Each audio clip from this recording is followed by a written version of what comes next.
Hey YouTube, another knife review for you. A large size folding knife. This is the Dark Talon from Extrema Ratio, manufactured in Italy. And let me give you a size comparison. This is the blade length on this knife. Right, the blade length is 4.75 inches by my measurement. It's my Spyderco Military, and look at the length of the Dark Talon's blade compared to the Spyderco Military, which is not small for a folder at all. Look at that. And hold on, I'm going to back up the camera. All right, and the overall lengths. All right, you see that? Yeah. Now, another size comparison with a popular knife, my Cold Steel Recon 1. The difference is in blade lengths and in overall length. All right, so you see the Dark Talon, it is a slim knife, right, but definitely has a lot of reach. Unusual to find a folder of that length, blade length. And the weight on the Dark Talon is only 4.2 ounces. All right, so for such a long knife, you know, it's quite lightweight. All right, now you see the tip design. It's a bit, you know, it drops down. It's a bit almost a forward swept. I would call this a modified Wharncliffe style tip. It is full flat ground. And now the blade is N690CO. That is Austrian stainless steel, cobalt vanadium stainless steel, and it does arrive razor sharp. Let's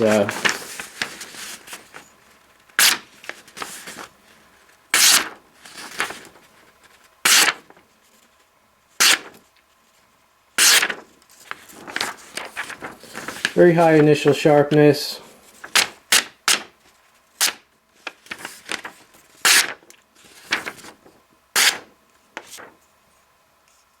All right, now as for the handle scales are aluminum.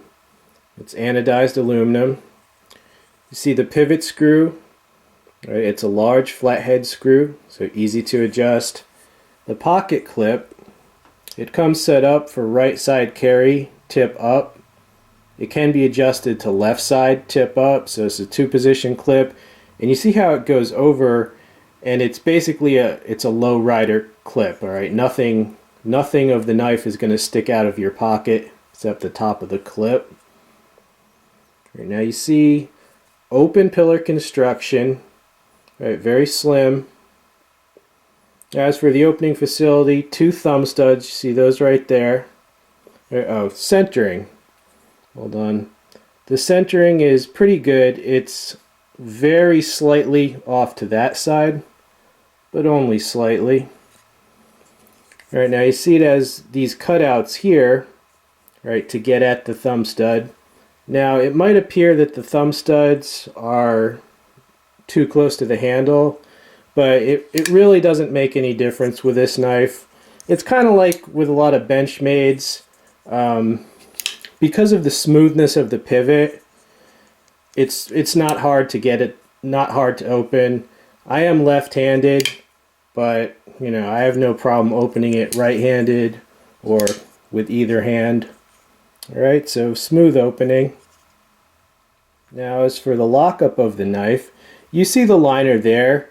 It might appear to be somewhat thin, but okay, if I press as hard as I can on the back of the blade, the liner does not move and it does not flex at all.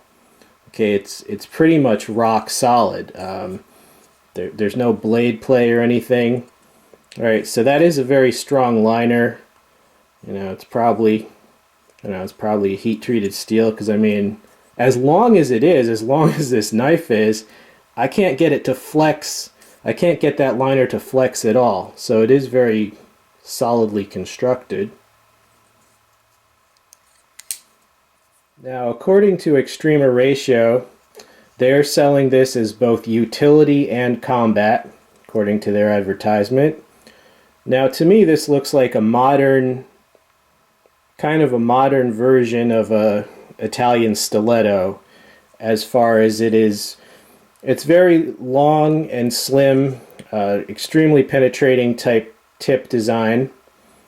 Right, so I can understand how they're saying, you know, it could be used as a weapon. It would be, I mean, this is it's almost a 5-inch long blade, and I mean, you can see how that tip would just, I mean, slide in. Now, you know, since the blade is a little forward, like it's almost a wharncliffe, it would lead to some nasty tip slashing as well. Right, so, you know, I believe them. And utility, you know, almost anything that can cut, or that can, the tip can tip cut, you know, almost anything can be used as utility, especially just light utility. So yeah, I agree, you know, it could be utility, but I think it's mainly, you know, its characteristics. I mean, being almost a 5-inch long stiletto, yeah, I think it's a no-brainer that it's basically either a really nice collectible or a weapon or both. As far as the quality of this blade, this is it's top-notch quality, I have to say, for a production folder. The smoothness of the opening, the solidness of the lockup, the real nice Austrian steel, the initial sharpness. You know, it's it's one of those you get what you pay for knives, and you know, it's only 4.2 ounces. I mean, it's a pretty nice blade. I don't have any other Extrema Ratio knives. This is the first one from that company, and you know, the reason I chose this one, well, you know, I think it's one of their best. I think it's one of their best models, and you know, it's got the Italian craftsmanship, and overall, it's just a very high quality blade. Now, as far as using a folding knife as, you know, as a stabbing knife, you know, with the possibility of, well, the extra stress you're putting on the lock and that it might fail, and overall, you know, it is slim, all right? So basically what I'm trying to say is that, like, it's not like a thick fixed blade dagger that you could just stab away with. It's more meant to just it's like an assassin's weapon. It's more meant to just get you get real close, and you know, you're just gonna slide it through a soft area. You know, I don't think this is for stabbing away mindlessly. All right, your average kitchen knife would be better for that. Right, as I said, you know, this is a pretty I mean, this is more of a put it right against a soft area and then slide right through. And you know, as something like that, you know, I think that's how it would be used. Hopefully, you're not doing that, but yeah. The reason that I never picked up an Extrema Ratio knife in the past is that a lot of their line, honestly, a lot of their designs are not very pointed. They look almost like folding pry bars, right? But this, it's like the opposite of a lot of stuff in their line. And I saw this reviewed. I saw it reviewed by Bob from Knives Town. He did a real nice review of it, and you know, it convinced me to try it. And I definitely think if you like larger size tactical folders and you collect high quality production blades, yeah, I think you'd be very happy with this blade. I hope you enjoyed the review. Stay tuned for many more. I am out of here, dudes.